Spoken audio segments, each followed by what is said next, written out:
উচ্ছে আলু ঝাল করব।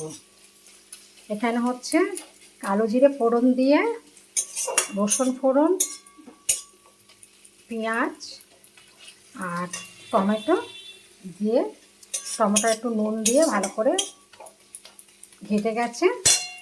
এবার এর মধ্যে হচ্ছে লঙ্কা, হলুদ আর নুন দিয়ে ভালো করে কষে নেব।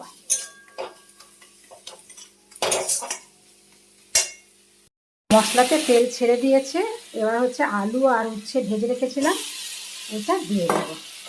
দিয়ে ভালো করে কষে অল্প জল দিয়ে ঢাকা দিয়ে দেবো। কষা হয়ে গেছে, এবার জল দিয়ে দিচ্ছি।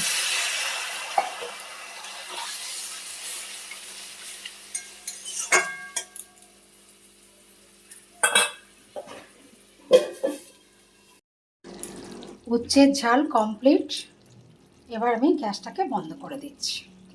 সামান্য লাস্টে চিনি দিয়ে ভালো করে নেড়ে চেড়ে আমার উচ্ছের ঝাল কমপ্লিট হয়ে গেছে। উচ্ছে আলুর ঝাল।